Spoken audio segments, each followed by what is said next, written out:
Grabe yung executive Ruby director yung nag-ABC lang naman sa akin. Grabe, nanginginig ako, guys. No, so yes, no, so good evening everyone, and it's an honor for me na ma-invite dito, and of course, no, isa sa mga speakers, no, so sa malaking grupo na to, grabe, sobrang powerful, and of course, grabe, sobrang energetic ng mga audience natin tonight, di ba? So tamang-tama po talaga yon, di ba? Kung gusto nyo po na sobrang energetic din yung speaker nyo, di ba, dapat yung energy nyo as an audience, di ba, dapat 1,000% talaga. All right. Yes, no. So, thank you so much first of all to Mentor Mark and to Mentor Sarah for inviting me, no, and of course, no, to Coach Lara, 'di ba? So, siya po yung nag-message din po sa akin na bridge kina Mentor Mark, no. So, ang saya kasi, 'di ba, parang kahit malayo tayo through Zoom and through technology, 'di ba? So, lapit pa rin tayo sa isa't isa, 'di ba? So, that's the power of our business. All right? So, I'm very very excited to share to you, di ba, yung topic natin tonight. Grabe, no? So, yes, no? So, let me share my screen muna. Okay, grabe, yung energy ng mga, ano natin. Actually, kinabahan ako kasi na-pressure ako sa new Tel Aviv ambassador. Kaka-announce lang kanina, tapos, di ba, tapos model pa daw, grabe, parang napatingin ako sa buhok ko, sa lipstick ko. So anyway, no, so totoo po yun, no, so wait, adjust ko lang. Okay. So, yes, nakikita naman yung screen, right? So, and of course, no, yes, I'm Jecel May Cantago, di ba? So, I'm a registered nurse by profession, just like, of course, ni Mentor Mark and Mentor Sarah, and maraming mga nurses din dito. But huwag kayong mag-alala, di ba? So, baka sasabihin ng iba, ay, hindi ako nurse, di ba ako belong dito? Don't worry, di ba? Kasi hindi lang naman nurses ang mga nandito, no? So, I used to be a senior staff nurse sa Iligan City, no, sa isang private hospital dito. I'm a former emergency room nurse and a former presidential ward nurse. Okay, so yes, no, I'm a digital nomad kasi yung husband ko at saka ako mahilig maglakwatsa, and that's, diba, the benefit of having this business, diba, kasi we can work anywhere, diba? So later papakita ko, and of course I'm connected with Yosana for 9 years already, diba? Kagaya nila Mentor Mark and Mentor Sarah. And yes, I'm your new Tel Aviv Philippines brand ambassador. Kanina lang po nag-a-announce, diba? So, yan, diba? So, totoo po, wala po ako makeup, diba? So, ano lang, yung moisturizer lang. And then yung sunscreen para, diba, yung mga dewy effect natin dyan, diba? Tsaka yung ring light, diba? Yun lang, yung laban lang natin dito, diba? Basta gumagamit ka ng Tel Aviv. Type yes if you are using our Tel Aviv skincare products, diba? Type yes, diba? So yung mga hindi pa gumagamit, okay, mag-add to cart na kayo ngayong gabi, okay? So, and of course, no, yes, no. So a little story about myself for those people na first time nakita ko. Type me kung first time mo akong marinig or makita through Zoom. Okay? Gusto kong makita yung mga chat nyo. Okay, so yan. Okay, so marami-rami pala. Okay, no? So, and of course, no? Yan, so, yes, I'm a nurse by profession. I am married to Coach Huawei Cantago, no? For sure, some of you, kilala din nyo siya. I think siya yung one of your speakers din mga previous weeks. And he is a former Toyota sales manager. So, iba-iba po yung background namin, di ba? So, employed kami dati. Wala naman kaming background sa business eh. Wala naman kaming background about this kind of business, especially our industry, di ba? So, never po kaming na-involve sa mga ibang mga company, di ba? Kasi yung iba ay, baguhan kasi ako dito, baka hindi ko kaya kasi never naman ako nagnegosyo. So, don't worry kasi ako din, okay? So, first time po namin pumasok sa ganitong industry. Tapos, we are very blessed kasi yun sana agad, di ba? So, and yes, no, yung husband ko po is nasa Toyota, 'di ba? Iba naman yung line niya. Ako naman din nasa medical field, 'di ba? So yung gusto ko lang dito is hindi po importante kung ano yung background mo dati.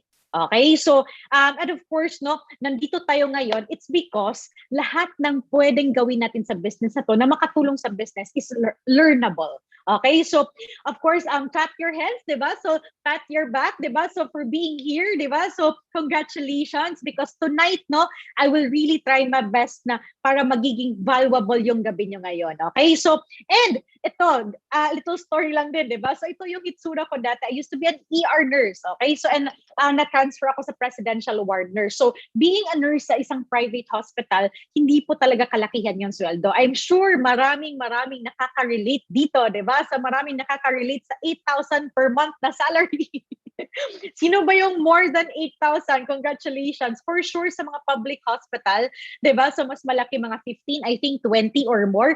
Pero sa ano po, sa private, 'di ba? Nasa mga 356 pesos lang po per shift yung sweldo ko dati, 'di ba? So malaki po, malaking kahiyan, 'di ba? Bakit? No, so ang nakakapagod po yung trabaho na pagiging nurse, pero yung sweldo po talaga marami din nagrereklamo. I love being a nurse, sobra, 'di ba? So gusto ko talagang mag-abroad, 'di ba? So gusto ko talaga mag-US. Marami po akong mga dreams dati na related sa pagiging nurse. Okay? Kaso lang, 'di ba? Marami po tayong bayarin. Marami po tayong kailangan bilhin, 'di ba? So hindi po pwede na hindi po tayong mangarap ng malaki. So nag-sacrifice ako ng 3 years sa isang private hospital because may ultimate dream ako dati na to work as a nurse sa USA. Okay? So kasi 'di ba at least 3 years may experience ka. Yes, nakakapagod, 'di ba? And of course, no, while nag-work ako as a nurse, nag-review din ako ng NCLEX, nag-review ako ng IELTS, 'di ba? So sacrifice for 3 years kasi nga for the ultimate dream, 'di ba? So for sure, no, meron tayong mga inaasam talaga ngayon. So wala naman sigurong dream na hindi sinasakripisyohan. Do you agree? 'Di ba? So ganyan naman tayo dati, 'di ba? So sa'yo sana lang naman is nag-iba lang yung dream natin. Okay? Pero still, merong isa-sacrifice. Like for example ngayon, tonight is Saturday, 'di ba? Pwede naman kayong magkita-kita ng mga friends nyo, 'di ba? Pwede kayong mag-get together ng mga friends or mag-Netflix ka ba? I know sinacrifice niyo yung time nyo ngayon, 'di ba? So, and congratulations kasi yung sacrifice nyo ngayon, 'di ba?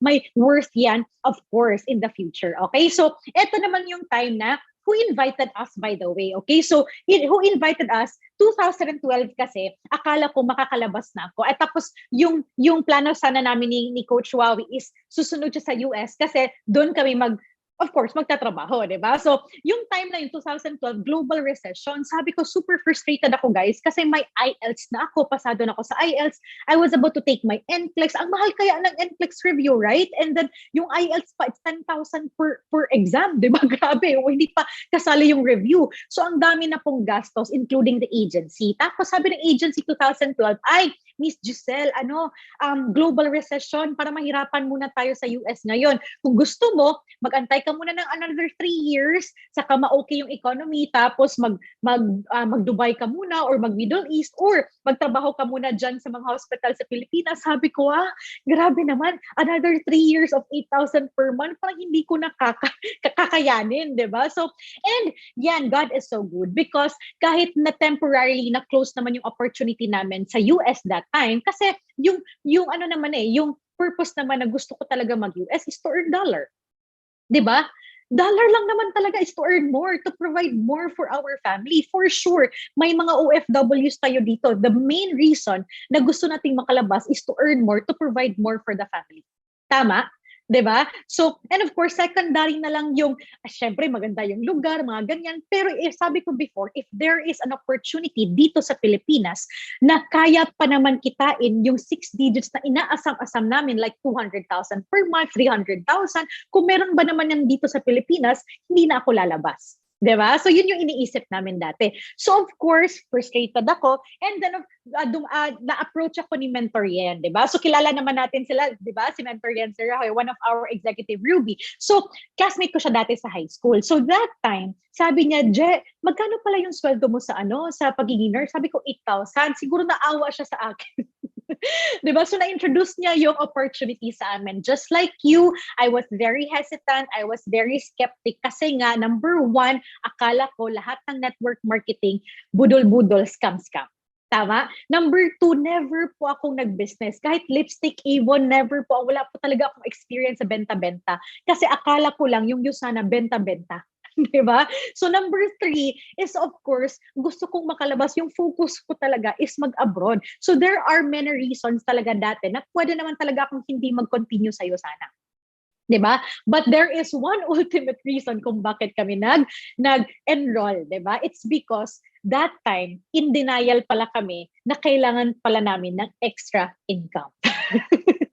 'Di ba? Parang, ay, arte-arte pa, ay, networking yan, ay, benta-benta. Hindi naman ako mahilig sa benta-benta. Pero inside, 'di ba? Deep inside, meron pala tayong mga hugot diyan, 'di ba? Yung hugot na sana, pag ano, may savings ako na ganito, sana yung dream house namin matayo na, sana makuha ko yung lot na ino-offer ng friend ko, yung prime lot, sana makakuha ko ng, 'di ba, yung mga dream car mo. Marami po tayo sa at the back of our minds na gusto nating i-achieve. Pero kailangan po natin ng vehicle. Tama po ba? 'Di ba? So do you believe that this Usana business is pwedeng maging vehicle natin to reach our dreams? Type yes kung naniniwala kayo na pwede po natin gamitin ang Usana para ma-achieve po yung mga dreams natin. 'Di ba? So, kaayo, grabe yun. Murag sagol ginig Bisaya o Tagalog karon, 'di ba? So anyway, no? And here, no? So this is our Usana milestone, no? So we joined March 2012, okay? So we became Gold Director 2015. So iba-iba po tayo ng pacing. May mabilis, may of course mabagal, may sobrang bilis talaga, 'di ba? So don't be intimidated kasi trust your process lang, 'di ba? So we have to embrace your process. Mamaya ipapakita ko later kung ano pa talaga yung mga factors na pwedeng maging rason kung yung sa pacing natin. Okay? So 2015, nag-Maldives kami. Syempre doon namin nakilala first time yung artista na mentors nyo, 'di ba? Si Mentor Sala at si Mentor Mark. Okay? First time namin nag-meet doon. And of course 2018, okay, naging executive gold director kami. 2018 nag-Philippine Growth Circle Top 23, and then nag-qualify kami sa Taiwan, Cape Town, and naging Ruby director kami. You know what? Very unforgettable talaga yung pagiging Ruby director namin, no? So a little story, naging Ruby po director po kami sa kasagsagan po talaga ng pandemic. Yung kung na-remember nyo, year 2020, March, okay? So yung first week po ng hard lockdown sa Philippines is March 15. And yun po yung week na yun, yung first week din namin ng Ruby Director. Di ba? Parang magulo kaming kausap. Yung inintay pa talaga namin na mag-lockdown, inintay namin na mahirapan yung Usana sa pag-ship ng products, yung mahirapan yung mga associates sa pag-shift ng offline to online, saka kami ng first week Ruby. 'Di ba? So doon namin na-prove na hindi talaga magma-matter yung situation talaga natin, 'di ba? Kahit ma-pre-pandemic, ma-pandemic, mayan, ma-lockdown or hindi ma-lockdown, yung magma-matter talaga is our response to the situation, 'di ba? So totoo talaga siya. And of course 2021, no, qualify kami sa Taiwan again for Team Up Step Up, and 2021 din sa Sri Lanka, 'di ba? So yun po yung milestone namin, no? So and here, no, this is the time, for sure, associates naman to lahat, no? Gusto ko lang i-compare, di ba? Kasi minsan kasi, na-frustrate tayo, ay, 4 months na ako sa'yo sana, sabi ng friend ko, pwede daw akong kumita dito, at least man lang 3,000 every week, or mas at 5,000 every week. Tapos, sabi niya, parang, once lang naman akong kumita, tapos $50 pa, tapos it's been 2 months na hindi pa ako kumita, di ba? So, may mga nag-iisip siguro na ganyan, especially with the new ones. Okay, so itong income na nakikita nyo, of course, no, ito, 9 years itong tinarbaho. 9 years of embracing the process. 9 years of eating rejections. 9 years of handling objections, di ba?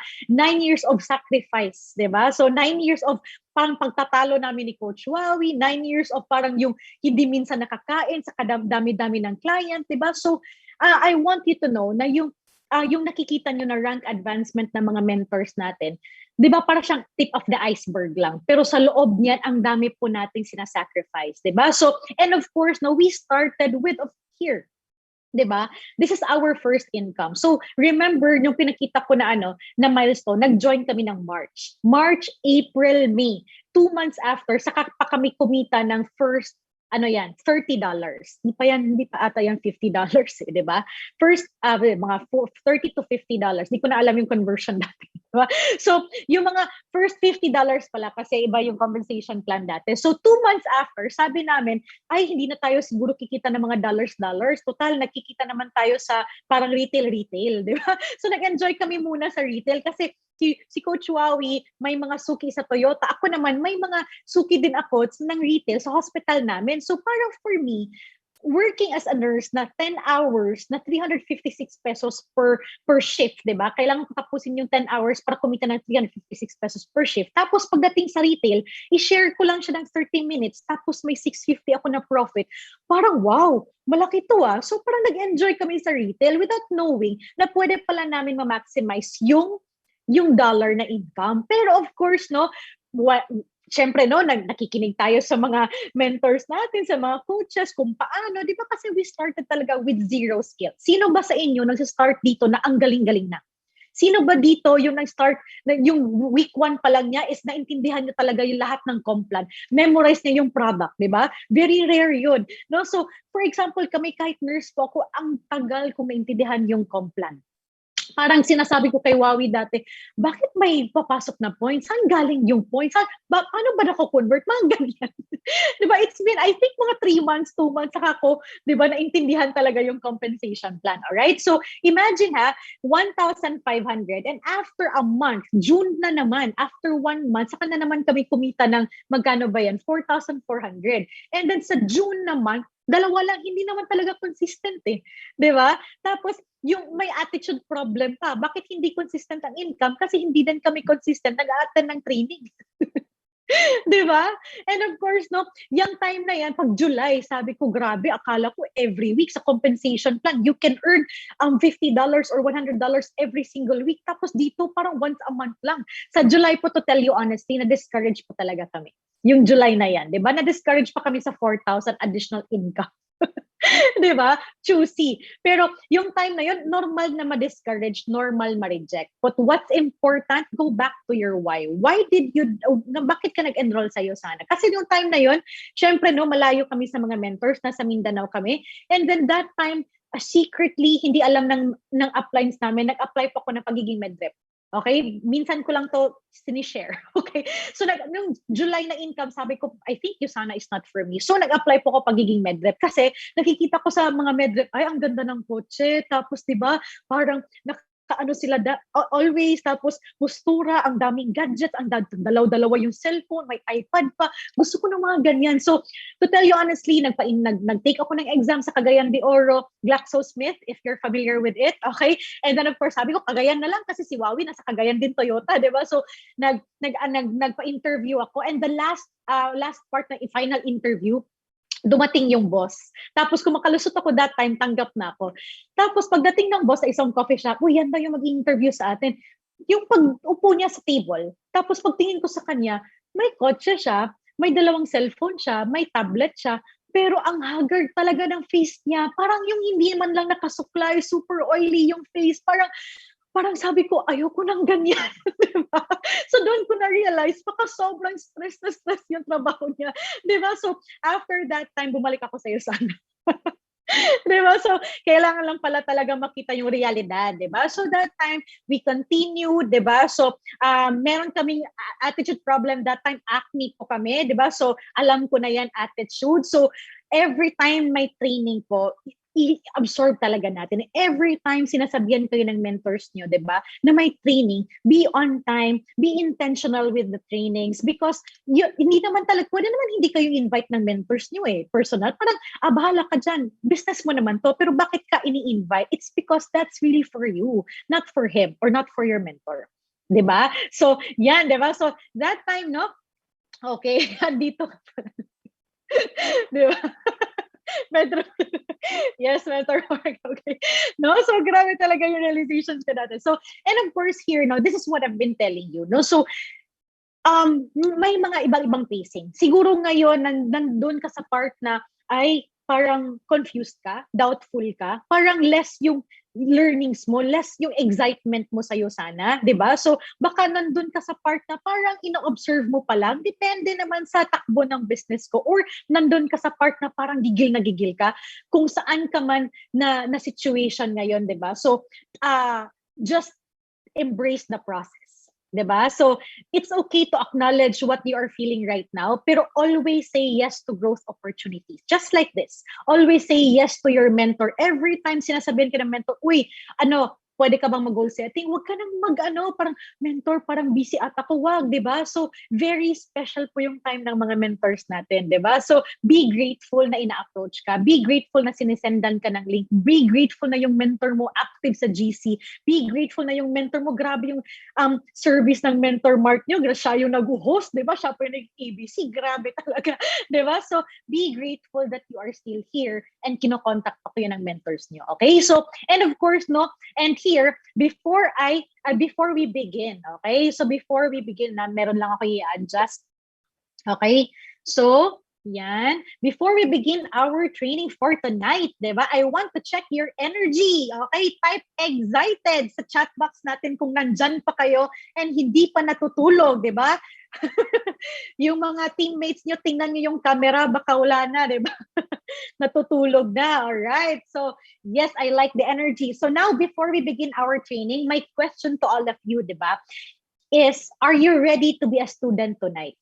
Diba? Whatever our background sa field natin, whatever our background, manager ba tayo, house mom ba tayo, ang president ba tayo ng isang kumpanya, diba? So are you ready to humble down and be a student tonight, diba? So because according to this quote, diba, when the student is ready, the teacher will appear, diba? And when the student is truly ready, the teacher will disappear, diba? Truly ready, that means you are already capable, diba? This basically, no, means that when you're open to the information or growth opportunities, the teacher will appear and you will be able to absorb and accept actively yung mga information na kailangan mo pala. 'Di ba minsan kasi parang baka nag-tune in lang tayo sa Zoom kasi sobrang kulit ng coach natin. Parang sige na nga, mag-tune in na lang ako kasi parang chine-check niya ka, uy, wala ka pa, saan ka na?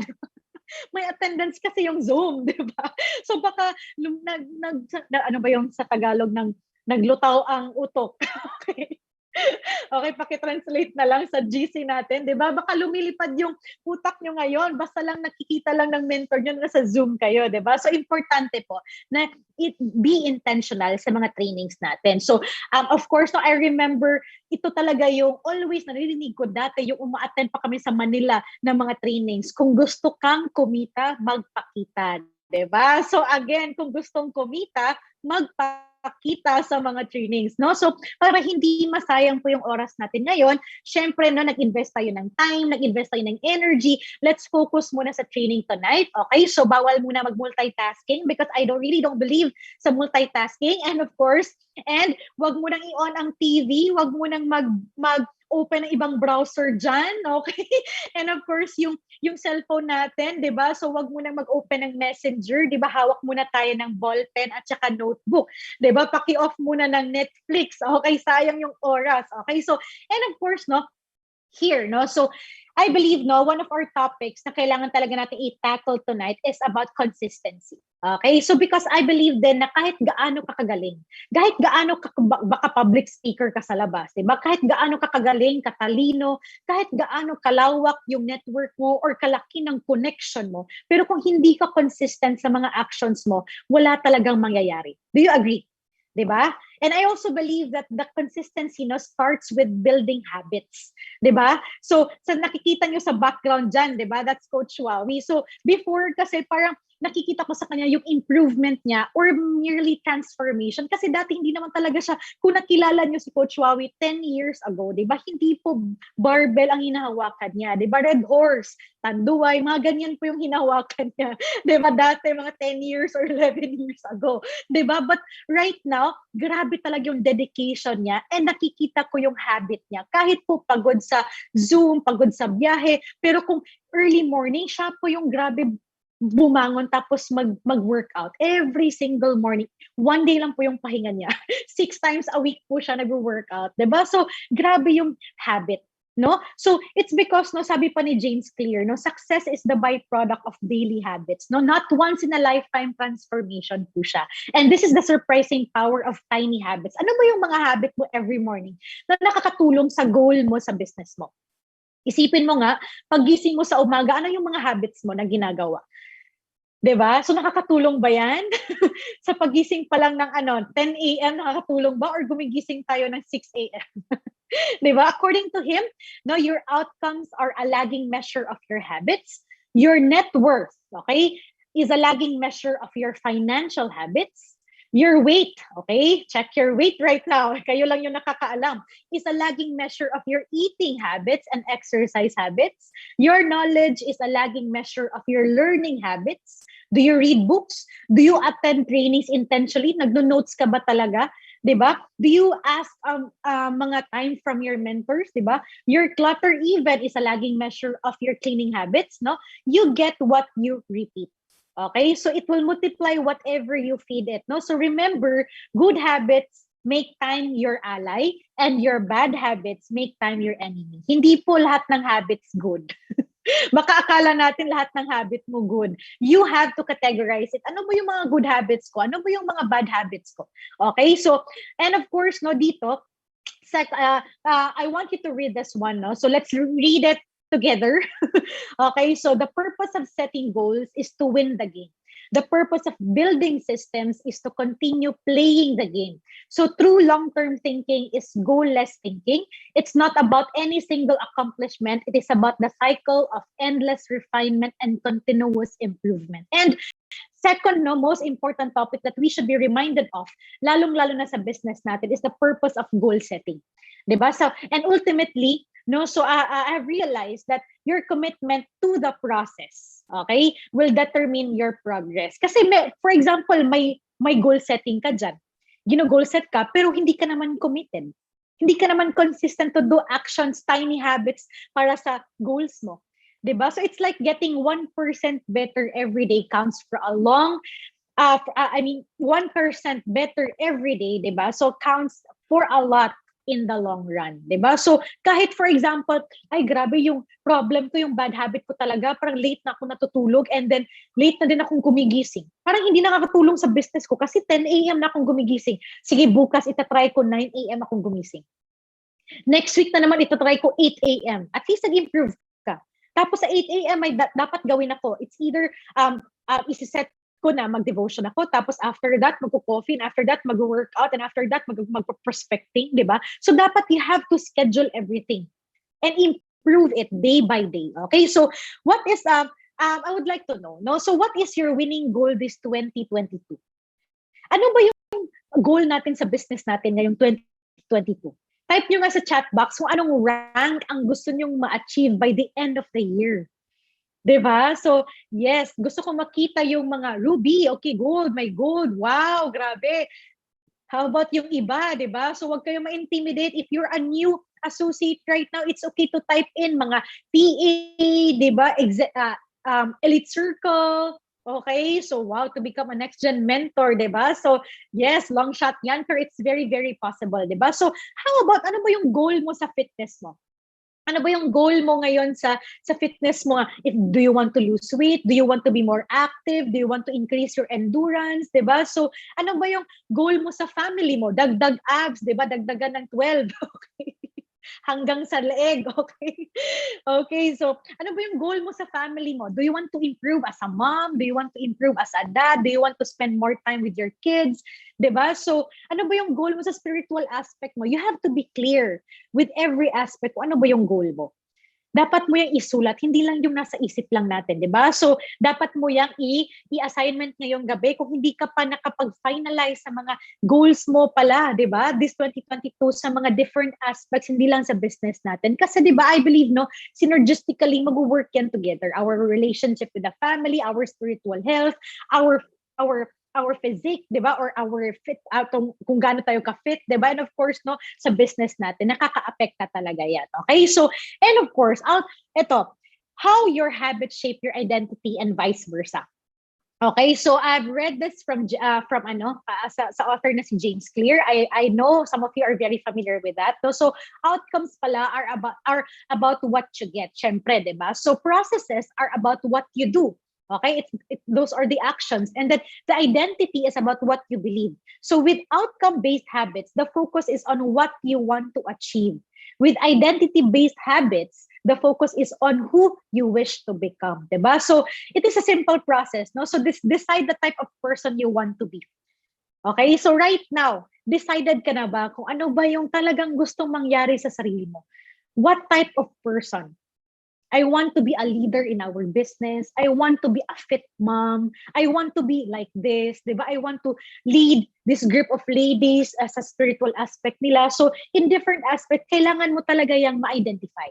Okay? So, prove it to yourself with small wins. The real reason habits matter is not because they can get you better results, di ba? But because they can change your belief about yourself. Kasi ang pinaka-importante naman talaga sa business mo is yung sarili mo.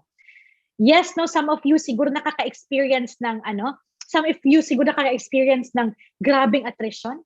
Parang start sa year, ay grabe talaga yung attrition ko, coach. Parang hindi na ata to pwede, parang hindi na marirevive, parang masi-CPR pa ba to, di ba? So, some of you siguro parang nawawala na lang gana. Some of you siguro parang nade-depress kasi ikaw na lang yung natira. It's okay.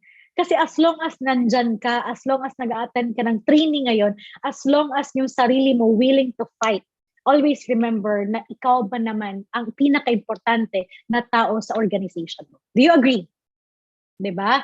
So, and of course, no, here, okay? So, many people think they lack motivation when what they really lack is clarity. So that's why I've been emphasizing sa previous slides ko that you have to be very clear kung ano ba yung gustong mangyari sa sarili mo. Ano ba yung what do you want to become? Diba? In all aspects. Hindi lang sa business natin kasi hindi pwedeng sa business lang. Dapat holistic yan eh. Okay? So, and of course, the most effective way to change your habits is to focus not on what you want to achieve, but on who you want to become. Okay, so I hope that's very clear, di ba? And of course, no, ito yung next gen development roadmap natin, di ba? Binigyan na po tayo ng mapa, di ba? Ng next gen. Grabe talaga yung system ng next gen. And of course, no, ano ba yung gagawin sa mapa? Susundan po natin yung mapa, di ba? So sa mga confused, sa mga doubtful, coach, what's the next step, di ba? So saan ka na ba ngayon? Okay, nakapag-AO ka na ba? Or 1 week old ka pa lang, or hours old ka pa lang kasi kanina ka pa na-enroll, or di ba nandyan ka sa BC, parang coach, kaka-upgrade ko pa lang, di ba? So what's next? Di i-hit natin yung Premier Platinum Pay Setter mo. So coach, tapos na ako sa Premier Platinum Pay Setter. Usually yung mga associates after PPPS, nawawala ng gana. So pag after sa PPPS, always think na meron pa pong kasunod, di ba? You have to hit your top apprentice, di ba? So and after that, elite circle. And I believe, no, lahat ng ito, kahit dadating pa tayo sa mga next gen mentors, those people na earning 5 million per month, meron po talaga tayong kailangan i-master na kahit diamond director na tayo, kahit 1-star diamond director na tayo, paulit-ulit pa rin natin itong gagawin. At yun ang ituturo ko ngayon. Okay, so, and of course, so those are the business vital tasks. Bakit vital task ang tawag namin dito? Kasi nga vital siya. Hindi po siya pwedeng parang i-take for granted mo lang. Parang, prospecting, alam ko naman yan eh. Parang lista-lista lang yan ng mga needs. Na-submit ko na yan kay coach. Inviting, alam ko na yan kasi ang dami ko nang na-inviting, tapos, okay lang, ang dami kong notes niyan, diba? So, hindi po pwede kasi nga vital siya. That means, hindi po pwede na parang alam mo lang yan. Dapat pala, master ka sa mga ganyan. Parang ginagawa mo siya every single day para maging, parang nag-PhD ka sa prospecting, PhD ka sa inviting, presenting, closing, follow-up, handling objections. You know what? When I was still working as a nurse, yung time na nasa ER ako, syempre nasa ER emergency room nurse ako. So, isang skill na na-master ko talaga is ang pag-insert ng IV. Kasi nga, everyday ko siyang ginagawa. Diba? So, first time ko nag-duty sa ER, tapos sabi ko, grabe, kaya ko ba talaga yung totoong patient na talaga? Tapos insertan ko ng IV. Yung first is nag-observe pa lang ako sa mga trainers ko. And then, after weeks, ako na yung pinapa-insert. Sobrang, shaky yung kamay ko at first. Tapos parang, ayokong tumingin sa mata ng pasyente. Parang ganyan. But you know what? After years of working as a nurse, na-master ko siya. Very confident ako. Diba? Parang natural na sa akin na mag-insert ng IV. Siguro parang ngayon, masasabi mo, 1 year na ako, coach, pero parang kinakabahan pa rin ako sa inviting, kinakabahan pa rin ako sa follow-up. Baka hindi mo siya ginagawa everyday. Baka hindi mo siya ginagawa on a regular basis. Do you agree? Diba? So, and of course, no, here I would like to share some tips, okay, sa mga vital tasks natin. So hindi siya very intensive because hindi naman natin to ma-discuss one by one na intensive talaga, 'di ba? Kasi merong mga trainings nito, pero I would like to share some tips na ginagamit din namin. Okay? So, syempre, no, eto, crucial na to kasi maraming mga tips na maibigay ko, dapat yung focus mo 100%. Okay? So, sponsoring. Okay? So, sponsoring is the lifeblood of any internet marketing business. Syempre with our business, right? So, for true success in our business, you need to be a master sponsoring machine. Type nga sa chat box natin yung word na master sponsoring machine, di ba?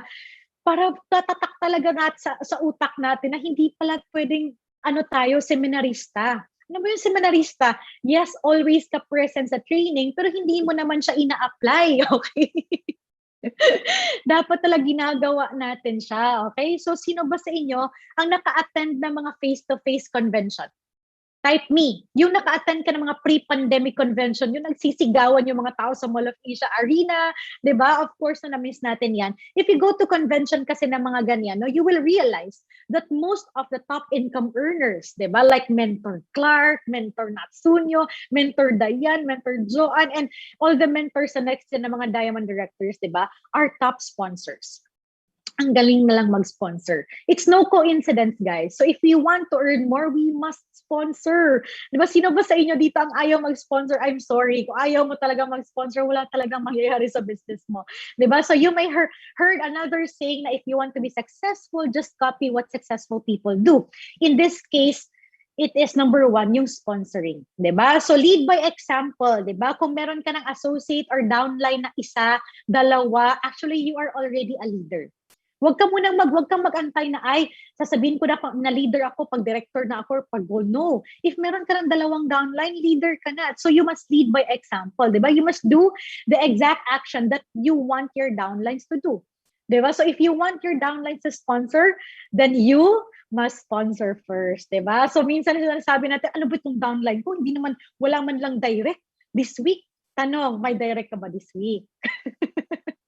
Diba? You will notice that as you increase your sponsorships, diba, your downlines will start also to sponsor, no? So, and as well. So, and of course, as you sponsor, your excitement increases and that becomes contagious.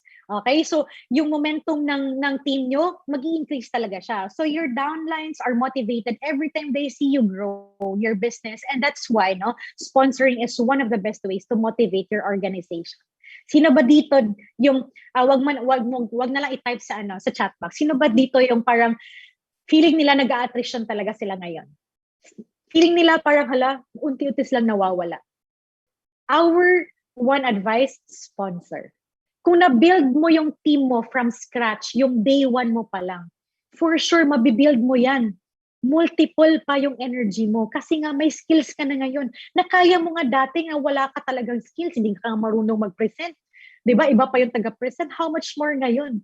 'Di ba? Kasi alam mo na, 'di ba? Alam mo na mag ABC, alam mo na mag-product, alam mo na mag-complan, kayang-kaya mo talaga siya. Okay? So what is the difference between selling and sponsoring? Meron palang difference ng selling at saka sponsoring, coach. Yes, no? So, selling or what we usually call recruiting, di ba? So, sa term natin. This means that you're trying to get anyone on your team, di ba? Pero parang nirarush mo siya. Di ba? You don't qualify. You use a lot of hype. Diba? So you try to make it look easy and then you just want to get as many people as your team, diba? Sa team mo na makapasok. When you do a lot of selling, you get lots of attrition on your team. Kasi nga puro hype lang. Parang pinapakita mo na parang ay okay lang to, parang pasok ka lang tapos hindi mo in-explain yung totoong process ng business natin.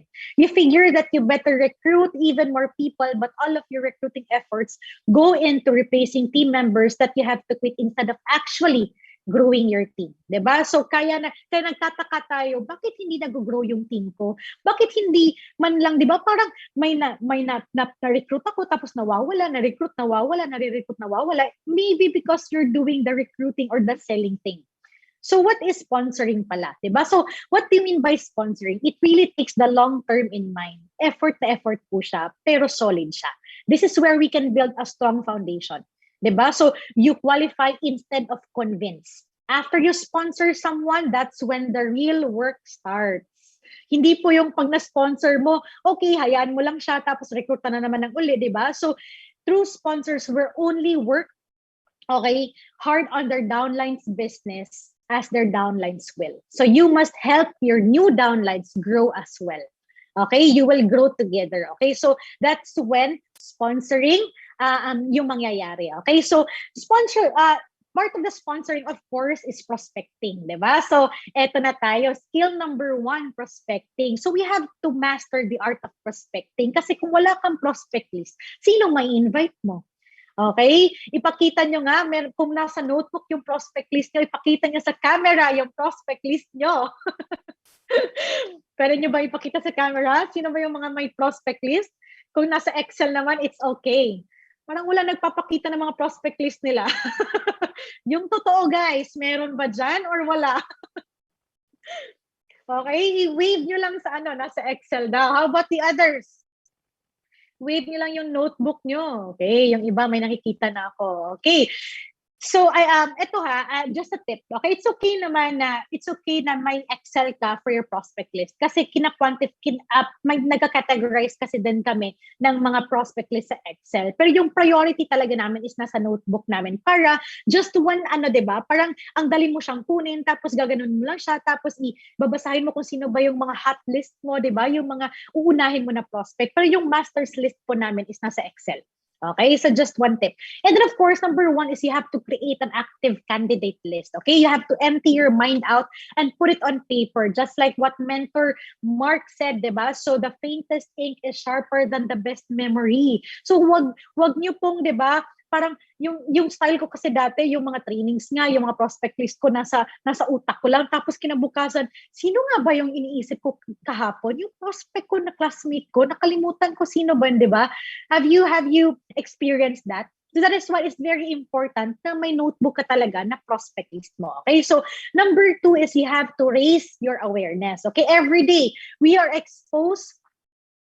presented with an opportunity to connect to the world. Okay? So, hindi nyo lang yan namamalayan. Okay? So, nag-grocery ka, pupunta ka ng bangko, kahit nagwawalis ka lang dyan sa labas mo, di ba? Smile to people, di ba? Talk to people, mingle with others, di ba? So, siguro nahihirapan tayo sa pag-prospect or sa pag-invite ng mga tao. It's because maybe our social circle is so locked. Parang ikaw lang. Yung friends mo lang. Kung sino yung friends mo sa high school, kayo lang din, di ba? Until now, you have to mingle with others. Ma-online ma yan or ma-offline, okay? Never prejudge because you don't know what's going on with that person. Yes, baka meron kang iniisip, ay, mayaman naman yan sila. Parang hindi na niya kailangan yung sana. Baka hindi pera yung nila, yung need nila. Baka yung health. Baka yung product, baka yung time, di ba? Time freedom. Never prejudge. Okay, so network on purpose. Okay, so transform from being a hunter to a professional network marketer. Avoid hounding your prospects. Yung annoying ka na. Okay, you have to be very sensitive kung kailan ka annoying at kailan ka hindi annoying. Okay. Paano ba maging hindi annoying, coach? Professionals build relationships or friendships muna before making the invitation. Nagiging annoying ka kung hindi pa kayo friends, kung hindi ka pa nakapag-build the relationship, tapos sagad-sagad yung invitation mo. Okay? So, and prospecting must be a lifestyle. Okay? So, prospecting must be a lifestyle. So, join some groups. If mahilig ka sa motor, join some groups na mga motor, di ba? If meron kang mga, for example, just sa kang Coach JV, yung brother ko, may Expander Club, mga ganyan, Montero Club, di ba? Kung mahilig ka sa mga plants, di ba? Mga plantitas, mga plant parents, whatever, di ba? For parents, okay? So, join some groups. It's like us, di ba? So, ginawa po namin na nag-expand kami sa prospect list namin. It's because naging seryoso rin kami sa fitness, which is pinili namin yung CrossFit na community. Okay? So, you have to decide ano yung gustong community na i-join ko ngayon. Okay? So, depende kung saan ka mag-fit in. Wag naman yung ayaw mo talaga dyan, di ba? So, number 5 is you need to schedule time for prospecting every day. Hindi po yung prospecting once a week. For us po, it's every day. Depende sa'yo, 30 minutes a day, 1 hour a day ba? Okay? So, na-learn ko to kay Coach Wawi. Kahit yung 30 minutes a day mo, nilalaan mo siya sa prospecting. Dapat deep work. Sabi ko, ano yung deep work? Sabi niya, deep work is that 30 minutes na prospecting lang talaga yung ginagawa mo. Hindi yung 30 minutes na yung 10 minutes mo na prospecting ka, pero yung 20 minutes mo pala nasa Shopee na, yung ano mo, yung namabrowse mo, Lazada na, di ba? Yung deep work talaga na naka-laser focus ka lang sa prospecting. Okay, and you do that every day. And then of course, no, number 2 is inviting. Okay, so meron pala, ito yung ginagawa namin, na-learn ko din ito kay Coach Wawi, kasi ito pa lang yung prospecting pala nila na list sa Toyota. Di ba? Imagine, even yung Toyota, nagbibenta ng sasakyan, may prospect list po sila. Di ba? So, kinakategorize nila warm market, cold market, and hot list. Yung warm market po is yung mga kilala na po natin. Yung mga classmates sa college, alam mo na yung contact niya, alam mo na yung background niya, saan siya nagtatrabaho, mga ganyan. Yung cold market mo naman is ngayon mo lang sila na-meet. Na-meet mo ba sa ano ba yan, sa mga expander club, na-meet mo ba sa mga plantitas, na-meet mo ba sa mga mountain climbing nyo, sa mga trekking, di ba? Yun yung mga cold market. Okay? Homebodies, yes, ang dami ko nakikitang mga taga-Yosana sa homebodies. And then of course, no, yung mga na-meet mo sa bangko, nakilala mo along the, sa mga naglilinya ka, mga ganyan, okay, cold market. Hot list is those people na napresentan mo na-invite mo na, nakarinig na ng presentation, tapos nagko-contemplate pa. Like for example, antay pa na ma-replenish yung credit card, kakausapin pa yung husband. Those are the people na nasa hot list mo, yung mga qualifiers mo. Yung mga qualifiers mo, anong gagawin mo sa kanila? I-invite mo sila sa bridging events. Okay? Yung mga qualifiers mo yung nasa hot list, anong gagawin mo sa kanila? Bigyan mo sila ng mga articles, mga ifa-follow up mo. Bibigyan mo sila ng mga good news, mga promos, mga bonuses. Di ba? Minsan, pag sinasabi ng mga uplines natin, tomorrow's event is a bridging event, so mag-invite na kayo ng mga qualifiers. Hindi ka nag-categorize ng mga hot list. Hindi mo alam kung sino i-invite. Tama? Yung mga cold market mo, anong gagawin mo sa kanila? Anong gagawin mo sa mga cold market mo? You have to build relationship. Paano mag-build ng relationship? Mag-comment ka sa post niya, uy, happy birthday, ang cute ng dog mo, mag-react ka sa my day niya. Di ba? Saan yan? Ang ganda ng pool nila, ang ganda ng beach. Uy, saan mo to nabili? Panghingi ng link, mga ganyan, di ba? Uy, nagbe-bake ka pala, magkano yung cake mo, di ba? Mga ganyan, ang dami po namin binibilhan. na mga cake, mga ano ba yan, 'di ba? Para lang makapag-build ng relationship. Okay? Yung warm market mo naman, anong gagawin mo sa mga warm market mo? Okay? Yun ang, of course, i-set mo ng appointment. Ang goal mo sa kanila is mapresentahan.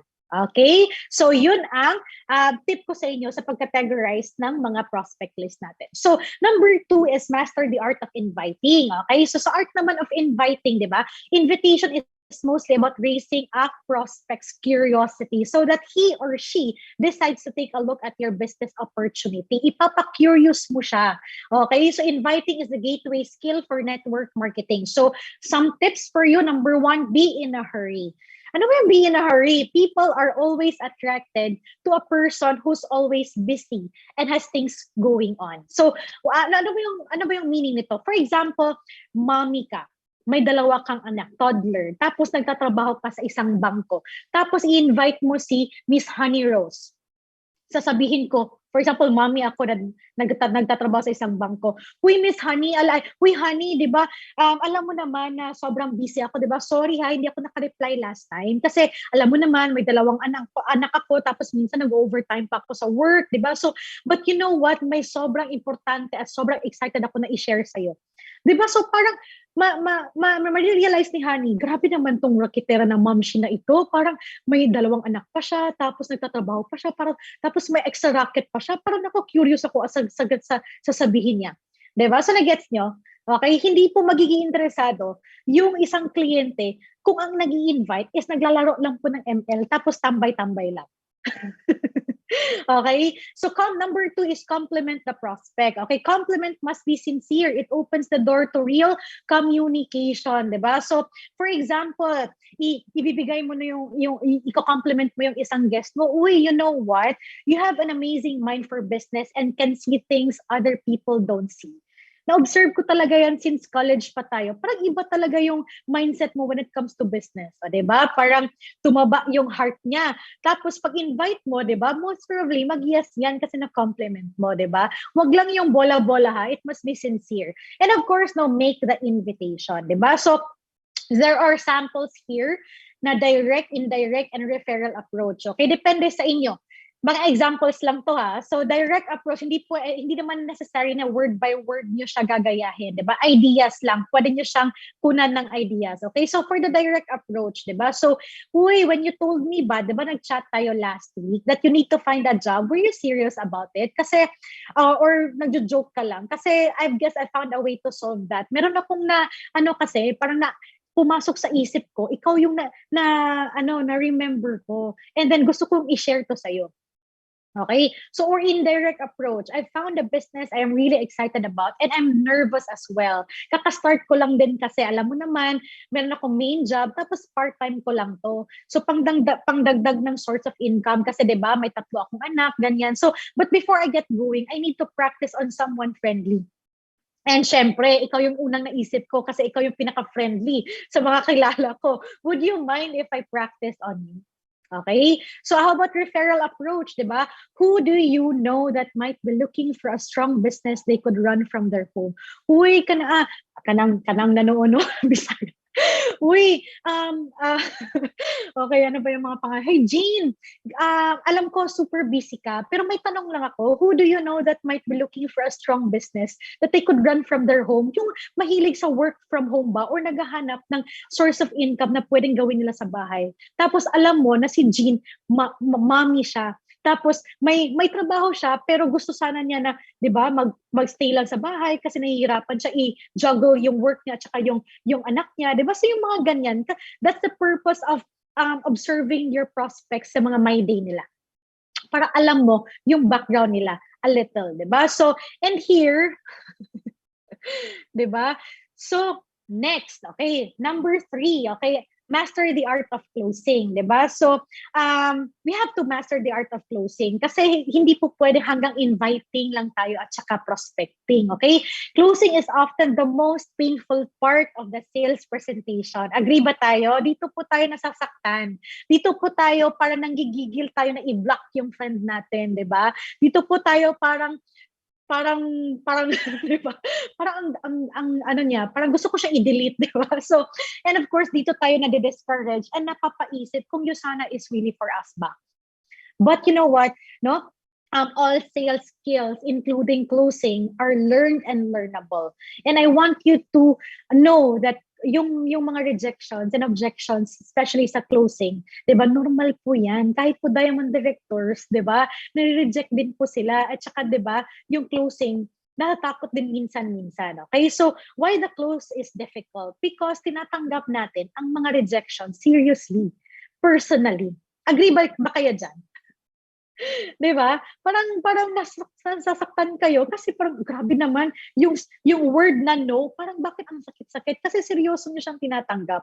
Remember that no matter what the prospect says, rejection is not personal and failure is only a feedback. Again, rejection is not personal. Kung nag-no man siya sa'yo, hindi po siya nakakababa ng moral mo. Hindi po ibig sabihin na hindi ka magaling. Kung nag-no man siya, hindi po ibig sabihin na hindi ka para sa'yo sana. Okay? Okay? So number 1 tip, be a pro. Lami mga why, di ba? Maog yun. Okay? So, alam ka na, after pag mag-no, di ba, masasabihin mo sa sarili mo, hindi na ako mag-like sa mga post niya. O, di ba? Okay, be a pro. Okay, so professionals are emotionally detached to the outcome. Kailangan natin i-practice yung emotions natin. 'Di ba? So they are, yung mga professionals in network marketing, they are very assumptive and confident. They know that people are joining them. 'Di ba? Sino ba sa inyo yung mga ganyan? Yung pag-introduce pa lang parang oozing with self-confidence ka na. But yung mga professionals din, they know also how to handle objections with poise. 'Di ba? Yun yung dapat. Okay? Number 2 is answer what the client thinks. After the presentation, there are 3 questions na nasa utak ng kliyente mo. And this is very common. Number 1, can I do this? Anong nyo nga, parang recall the moment na introduce ang Yusana sa inyo. Di ba parang sinasabi nyo sa sarili nyo din, kaya ko ba to? Sino ba yung tutulong sa akin? Totoo ba itong sinasabi ni Cory? Di ba? So, number 3, yun yung i-answer mo automatically. Okay? So, alam mo, Jean, alam mo, parang, alam ko na yung iniisip mo. Di ba, iniisip mo parang kung kaya mo ba, don't worry ha, kasi yung time na din, akala ko rin hindi ko kaya. Tapos mag-share ka ng story mo. Kasi very effective talaga yung story. Number 3 is mirroring technique. Take advantage of webinars and all the events. Alamin mo yung stories ng mga leaders, alamin mo yung stories ng mga uplines or mga speakers para alam mo din kung paano mo siya i-mirror. Kasi minsan may mga associates na kasi hindi na yung late sa training. Bakit? Hindi nila alam yung story ng upline. Kasi di ba yung story ng upline, ng speaker, nasa unahan ng training. Late sa training. So hindi nila alam paano i-mirror yung upline, di ba? So that is why you have to be very intentional sa mga trainings. Like for example, okay, so for example, meron tayo si Mentor Sarah. Mentor Sarah is a nurse. Tapos may client ka na nurse, 'di ba? So alam mo, hindi naman ako nurse, pero alam ko nurse ka. Then siguro nakakaisip ka na kung kaya mo ba 'to, hindi ka naman negosyante, nurse ka, may ipakilala ko sa iyo. Mentor ko 'to. Actually, isa talaga si Mentor Sarah na nagtulong talaga sa akin paano makabangon yung business ko sa iyo sana kahit hindi ako marunong. Tinuturuan niya ako and then ito yung story niya, ganyan. Bakit ko ni-share to? Kasi nurse din siya. So kung nakaya niya maging Ruby director, for sure kayang-kaya mo din. Ganyan mag-ABC. Mirroring technique. Okay? So and of course, Number 4, ask leading questions. At the end of every exposure, the worst question you could ask sa client mo is the question, what do you think? Or ano sa tingin mo? Wag mong itanong sa kliyente mo after the presentation na, uy, Miss Joni, what do you think? Ano ba yung tingin mo sa presentation na narinig mo? No, because asking what your prospect thinks invites the critic. Okay, they begin to think of how they could critique your presentation and they come up with negative thoughts usually, di ba? Instead, if you ask, i-ask mo, ito yung question na ito. What did you like best about the presentation, Miss Joni? Product ba? Mas nagustuhan mo? Yung business ba? Or yung both? You'll get completely different answers. Okay? So, and of course, number 5 is create a sense of urgency. Take advantage of the promos, yung mga nag-end na promo, free BDS kit, di ba? Yung mga bonuses, discuss with them, the advantages of smart positioning, but make sure all of your informations are legit. Okay? So, and the fourth one is follow-up, di ba? The fortune is in the follow-up. Sino dito yung natatakot mag-follow-up? Sino dito yung nanginginig pag tinatawagan na yung qualifier? Diba? Follow-up is really just another exposure. And exposure are what help prospects make their decisions. Sa follow-up po, yung goal po natin sa follow-up is matulungan yung prospect mo, yung qualifier mo na makapag-decide. Kasi sila mismo hindi nila alam kung anong i-decide nila. So the more exposures, the more you're helping them reach that decision. Okay? So, and of course, yung tips, know how to listen. Baka nasunugan yung client mo tapos nagpupush ka pa rin.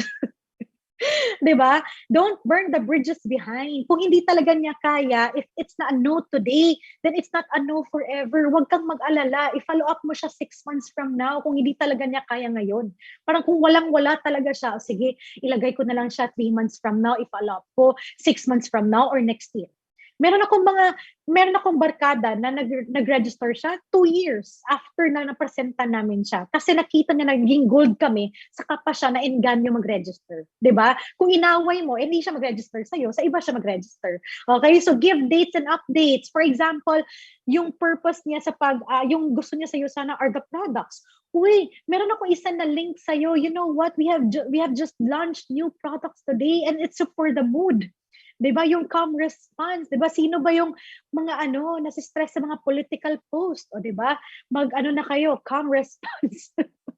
Diba? So, and of course, follow up within 24 to 48 hours. Kasi nawawala po yung excitement ng client nyo after 48 hours usually. Nagtataka kayo, coach, excited pa naman siya yung after the presentation. Parang gusto niya talaga mag-invite. Nag-follow up ako after 1 week, parang hindi na siya nagre-reply kasi nga nawawala po yung usually na excitement ng isang tao after 48 hours. Okay? Set up the next exposure. Kung hindi pa siya makapag-decide ngayon, iset up mo siya. Uy, sige, it's okay. You know what? Mas may good news ako sa iyo. 'Di ba? Yung ano mo is yung engineer ka, i-set up kita sa isang mentor ko na engineer din. For sure magkaka-relate kayo. 'Di ba? So, his name is Sir Josh, and then available daw siya sa ganitong oras. Available ka ba sa ganito? Okay, set up the next exposure. Okay? So, and of course, no, Number 5, handling objections. We're almost done. Okay? So, handling objections, ito na yung natatakot din yung usually sa atin, di ba? Kasagara sa atin.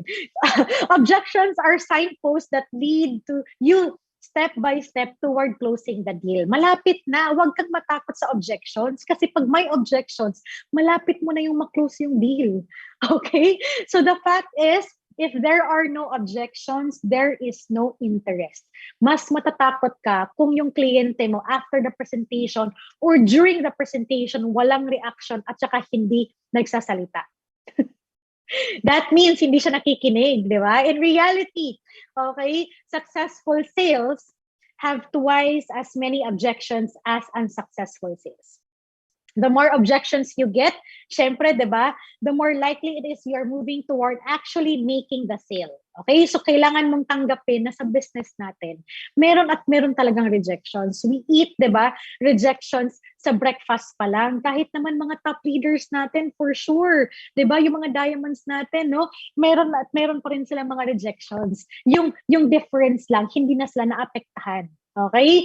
So, and here, no, ito yung mga tips natin, no? So, yan, na-realize ko lang, no, yung objections kasi, normal yan sa isang tao. Mismo naman siguro ikaw, yung time na na-orientan ka sa'yo sana, di ba parang meron kang mga objections dyan na parang sinabihan mo yung nag-orient sa'yo, actually, mahal yung Yusana talaga. Meron namang mga ibang vitamins na makukuha mo sa mga stores na mas mura nito. Ang dami naman naggumagamit dyan, pare-pareho lang naman sila, 'di ba? Sino ba sa inyo yung mga ganyan dati, 'di ba? Minsan din kasi prospects just want to sound smart. Do you agree? Sino ba yung prospect ka pa tapos you just want to sound smart? That's why gusto mo lang i-object yung sinasabi ng nag-represent sa'yo. Diba? And of course, our goal as presenters, we have to educate them. Okay, number 1, tell a story. Okay, facts tell, but stories sell. Huwag kang makikipag-argue. Kung may objection ka, tell your story. Bakit mo na-love si Yusana? Okay, share it to your prospects and it will surely inspire them. Okay, so you have to learn how to create your story. Talk to your upline, patulong ka, kahit builder ka pa lang, kahit believer ka pa lang, kahit sharer ka pa lang, pwede ka na mag-create ng story mo. Okay? So complement the objection when you hear it for the first time. Okay? Like for example, my objection na alam mo, okay sana yung Yusana, kaso ang mahal. Sabihin mo, uy, that's a good point. I'm glad you mentioned that. You know what? I feel, pareho tayo ng sinasabi dati. Huwag mong i-object, huwag mong awayin. Okay? So, and of course, number 3, feel, felt, found. Okay? So, what is feel, felt, found technique? This is a professional way of acknowledging that objections that their objections are valid. Diba? Assuring the prospect that she is not alone in her concern. Like for example, after sa webinar, what if sinabi ng client mo, ang mahal naman ng registration, tapos ang hirap pa naman ng buhay ngayon, sorry wala talaga akong pera for this. Okay, so anong sasabihin mo? By using the feel, felt, found technique, you can answer, oh, you know what, Axel, I feel you. 9 years ago, na-introduce din ito ng friend ko, itong Yusana, na-presentan din ako. And you know what, I felt the same way. Kasi ba naman, di ba, working as a nurse, I was earning 8,000 pesos per month na salary. So wala din akong pang-register, wala ngang laman yung ATM ko, wala din akong credit card. Pero gustong-gusto talaga namin mag-start ng boyfriend ko. Kaso, yung reason talaga namin na gusto talaga namin mag-start sa Sana kasi na-realize ko, I've been working for 3 years as a nurse sa isang private hospital, and 3 years now, wala pa din akong ipon. Tapos, that time, natakot ako. Sabi ko, kung hindi ako magdagdag ng isang source of income or hindi ako maghahanap ng additional source of income, baka 10 years from now, same problem, wala pa din ako emergency funds, wala pa din akong savings, diba? So, na-realize namin, this is a good opportunity na pwedeng maka-add ng source of income na pwede naman gawing part-time. And then I realized also na kung gustong-gusto mo talagang gawin ang isang bagay, meron at meron ding paraan. Alam mo, ang ginawa namin, ganito, nangutang kami, blah, blah, blah, blah, blah, blah. So you tell your story. In that way kasi, masasabi ng client, oo nga, no, pwede na akong makautang, pwede na akong half cash, half credit card. 'Di ba? So, hindi parang, pag sinabi niya may objection, ay wala akong pera, sasabihin mo lang, okay, sige, next time, thank you for your time. Tapos nag-emote ka ng 1 week. Diba? And of course, no, ask leading questions. This is one of the examples na pwede niyong i-ask, okay? If I could show you how to make this work in a busy life, would you at least take the next step with me? What if yung objection niya is, alam mo, maganda sana yung opportunity mo, Josh, pero wala akong time. Alam mo naman, busy talaga ako. Minsan nga, 7 p.m. na ako maalis sa work di ba? Nakaka-uwi. So, sorry talaga, wala akong time. So, what if i-ask mo siya ng ganito? What if I could show you a plan na you have na pwede mo pala siyang gawin to successfully despite sa busy life mo? Would you at least take the next step with me? Di ba? Parang mako-curious siya. Oh, sige, what's your plan? Okay, so at least tuloy-tuloy yung conversation nyo. So, and of course, no, be genuine and ethical. Our company, Sana, want us to be honest in our dealings with customers and potential clients, right? So if you love our product and compensation plan, your enthusiasm is enough to promote it. Okay, so just make sure you're not over the top or making exaggerated or false claims. Careful tayo dyan. Good business conduct will ensure that your customers don't feel duped. And of course, no, as a result, they will stick with you. Okay? So isa po talaga yan sa kailangan nating gawin, yung integrity ba? Okay? So, and of course, no, yung sinasabi ko kanina, sponsor, don't recruit. Alright? So, yes, no, so this is one of our, one of my reminders sa lahat ng associates na nakikinig ngayon, diba? So remember, our goal is education and understanding.